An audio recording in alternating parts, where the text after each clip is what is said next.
Hello, everyone, and welcome to our weekly reading. You might notice that I have a bit of a balanced kind of theme going on here and some beautiful incense burning for our chakras here. And the big reason for that is that we have Libra new moon coming up this week on the 6th, and also we have on Tuesday Mercury moving into Taurus. This is going to give us a like slow down our brain kind of vibe. It's like slow down and think practically before acting, which is I don't know, for me right now is very needed and really is reflected in the cards. And then of course this full moon in Libra is all about the balancing of self within relationship with others and finding that reflection of how am I behaving within my relationships, where can I adjust and adapt, where do I need to stand my ground and be more independent, less codependent. There is a forecast up for this Libra new moon on my YouTube channel, so you can check that out if you haven't already. And it might be good if you're really feeling it, and this would be especially if you have any planets or points in Aries or Libra, but equally, if you have a lot of energy in the other two cardinal signs, which are Cancer and Capricorn, because you're really feeling this month's energy, then you might actually want to also look back at the new moon in Aries forecast, because that's going to give you an understanding of the kind of duality of energy through which you're working, and then recognize how that's showing up for you. Depending how well you know your own chart, you can also look at where in your personal chart this lands. This full moon also initiates us into eclipse season. It's not an eclipse, but the next new moon, 2 weeks from now, from this point, will be an eclipse. Therefore, this is the beginning of eclipse season. So we are going to also feel a little bit more intensely based on that. So choose a card between 1 and 4, and let's jump in.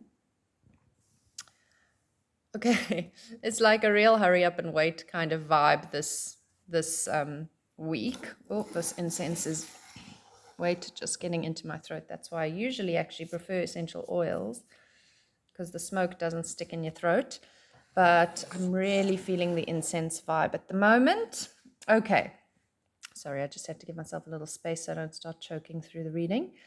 So you might remember from our first reading of the year that the Chariot card is actually the card of the year. It's the theme for the year. So this is a really powerful energy every time it shows up. We have had it show up more than once already this year, which is quite something. And here it is again.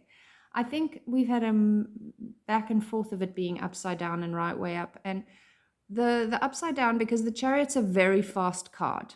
It's like, go, go, go. I see, get the bit between your teeth and let's take this forward. And in actual fact, when it's upside down, it's like, hold on, just can you just look which path you're taking this chariot on? Because that one is not really a road and you're likely to mess up your axle. And it's maybe better that we just pause for a moment and think if this is the sensible route, which brings me back to Taurus Mercury moving into Taurus. Also with this card, hold on, let me turn it around. You can see that there is actually no bit, no bridle on these horses. They're going of their own accord. They're black and white, so it's working with shadow and light or day and night. And there is kind of a lot of magic and mystery in this. Like there is an excited momentum. When it's upright, that momentum is coming sort of forward towards you as you look at the card.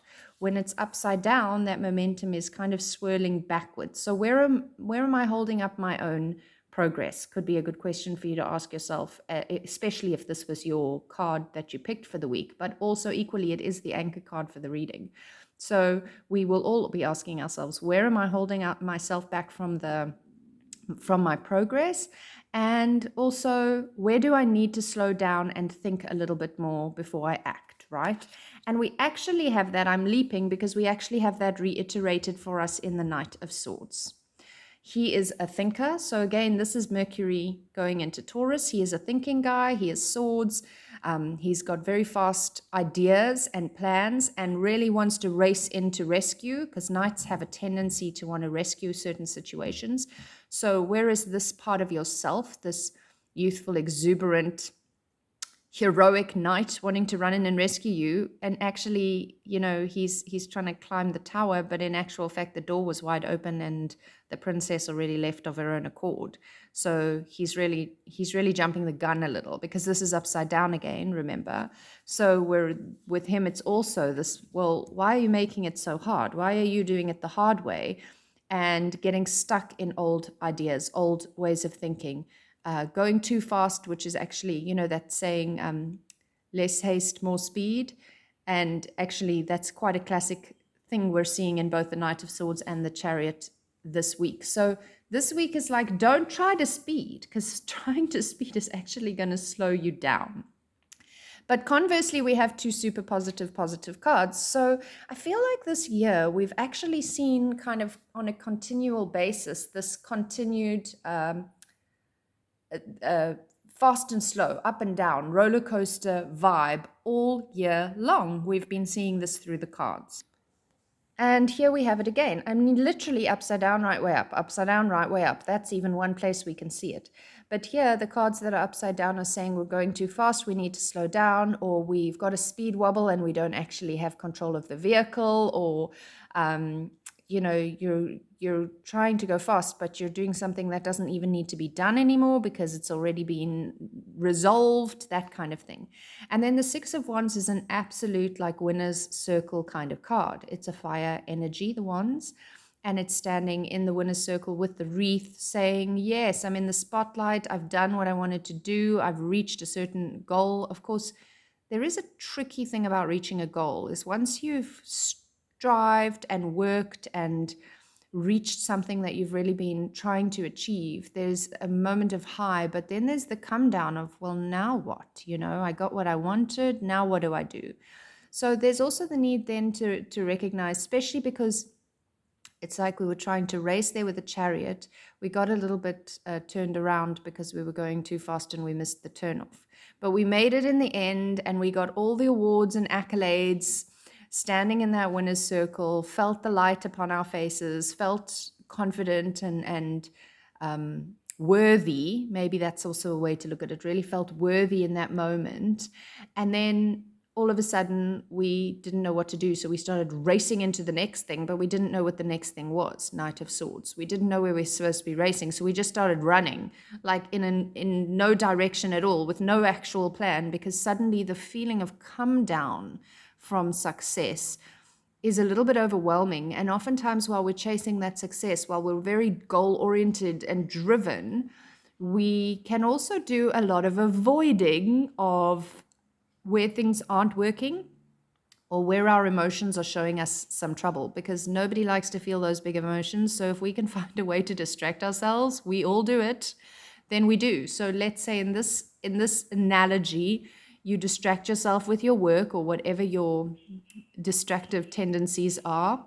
And then suddenly when you don't have that project or that deadline, then it's like, what do I do? So you just start running, trying to run away your feelings, and you are unfocused and ungrounded, that Knight of Swords, and feeling completely overwhelmed. But then we can really draw from the 8 card, the Strength card. And I absolutely love this card, maybe because I'm a Leo rising and it comes up for me a lot. But it really does represent the sort of strength, courage, fierceness of the lion, of this king of beasts, so to speak.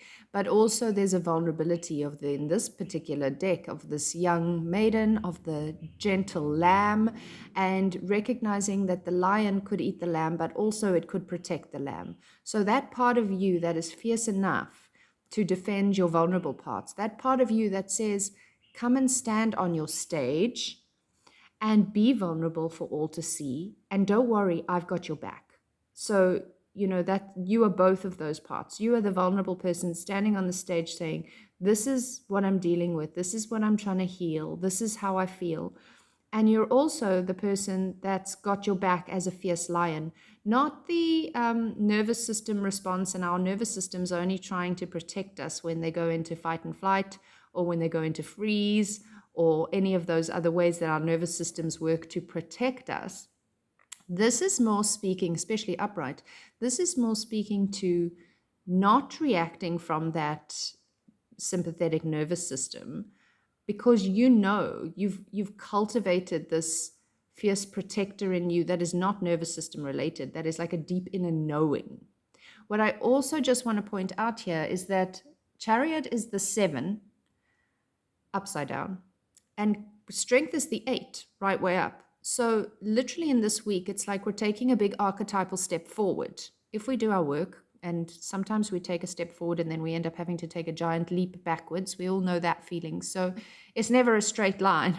But this week does give us the opportunity to kind of go up and down, recognize where we're running away from things or into the wrong things or missing the turn off, but also recognize our own successes. Recognize that success can be double-edged, because reaching a pinnacle means that you either have to come down the mountain and say, okay, well, I did it, now what's my next goal? Or you just, from the top of that mountain, you look for the next mountain peak to climb. And different situations, different stages in our life, we'll do it differently. So, try to be gentle with self. I know how hard that can be, but that is really the reading's big theme, is be gentle. You're moving forward even when it feels like you're moving backwards. And it takes perseverance, it takes courage, it takes winning and losing, succeeding and failing. And you'll be doing those things like a roller coaster. There are ups and downs, and sometimes it's exhilarating and sometimes it's terrifying. So I'm sending so much love. Please remember that I am available for readings. I am actually working through an app nowadays, a couple of apps that I can also do readings on. So definitely look forward to being able to help you personally if that's something that you feel called to do.